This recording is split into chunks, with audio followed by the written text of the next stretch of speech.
தீனி பெருந்தீனி ஆகாது. அதுக்கப்புறம் மதுபான பிரியர், அது வெறித்தனமாக குடிக்கிறவங்க, தான் மனைவியை பிள்ளைகளை மறந்து தான் குடும்பத்தை மறந்து குடி குடி குடி குடி. எனக்கு தெரிஞ்ச ஒரு சகோதரருக்கு நாங்கள் ஜோம் பண்ணியிருக்கிறேன். அவரால் 6 மணிக்கு மேலே குடிக்காமல் இருக்க முடியாது. 6 காலை விடுஞ்சோன்னா அவர் குடித்தாதான், பாட்டில் எடுத்து குடித்தாதான் அவருக்கு நாளே தொடங்கும். கை நடுங்க ஆரம்பிச்சு, கிடுகிடுன்னு நடுங்க ஆரம்பிச்சிடும், கை கால் நடுங்கும். சொல்லுவார், தம்பி கை நடுக்குது எனக்கா ஜோம் பண்ணும்பார். ஜோம் பண்ணி பார்த்தா அசுத்தாவி உள்ள இருக்குது.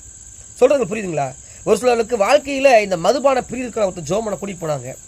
கடைசி எண்டன் குடிச்சு அவன் மனைவி சொன்னாங்க குடிக்கிற நிறுத்தலை, பையன் சொன்னாங்க நிறுத்தலை. அவருடைய வாழ்க்கை தரித்திரமாக கடைசி வரைக்கும். நல்ல சம்பாத்தியம், ஒரு நாளைக்கு 1500 ரூபா சம்பாத்தியம். ஆனால் அந்த குடி வெறி அது என்ன பண்ணுதுன்னா, அவரால் அதை குடிக்காமல் இருக்க முடியல. ஒரு நாளைக்கு 500 ரூபா 1000 ரூபா கோட்டை குடிச்சாதான் அவர் தூங்குவார், மனைவி அடிச்சா தூங்குவார். இந்த மாதிரி நிலைமை போயிட்டே இருக்குது. ஒரு நாள் கடைசி டைமில் எனக்கு கூப்பிட்றாங்க, தம்பி அவருக்கு ஜோமனு வாங்க கூப்பிடுங்க. போனா ஆண்ட சொல்கிறாரு, அவருடைய நுரையீரல் அவருடைய கணையம் எல்லாம் முடிஞ்சு போச்சு. டாக்டரே சொல்லிட்டாங்க, அவனுக்கு ஒன்றுன்னு சொல்லி அமைச்சிருக்கிறாங்க. அவன் கடைசி எண்டில் நிற்கிறான். அவனுக்கு சொல்லு, அவன் கடைசி என்னன்னு சொல்லு, அவனுக்கு பாவம் ஒன்று கேட்க சொல்லு. இதே ஆண்ட சொல்கிறாரு. நான் சொல்கிறேன், ஐயா உங்களுடைய ஹார்ட்டுக்குள்ளே அசுத்தாவி கொண்டிருக்குது, உங்களோட லங்ஸுக்குள்ளே அசுத்தாவி கொண்டிருக்குது.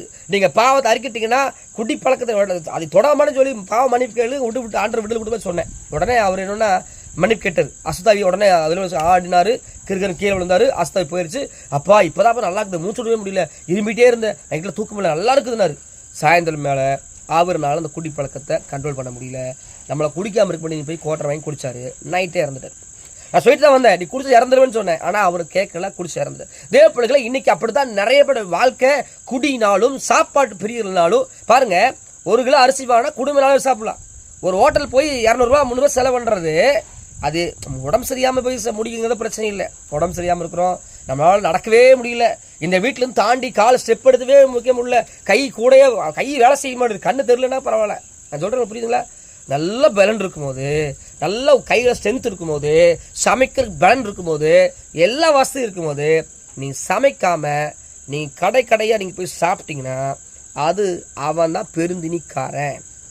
உன் கையில் உன் கழுத்தில் தொண்டையில் கத்தி வைன்னு சொல்லி வசனம் சொல்லுது. இதே பிள்ளைகளை சாப்பிட்றதுல பெருந்தினியாக இருக்கக்கூடாதுங்க.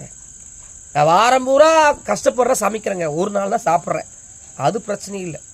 நான் சொல்கிறது யாருக்கு சொல்கிறேன்னா, அடிக்கடி ஹோட்டல், அடிக்கடி சாப்பாடு, அடிக்கடி போய் சாப்பிட்டே இருக்கிறது.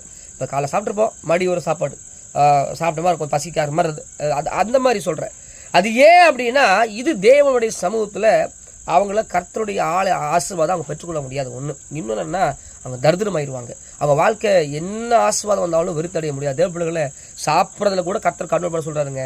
இந்த சரீரத்தில் ஒரு கட்டுப்பாட்டு ஆவியானவர் நம்மளை கண்ட்ரோல் பண்ணி நடத்துவாரா. இந்த வாய்க்கு ஒரு காவல் வைக்கணுங்க.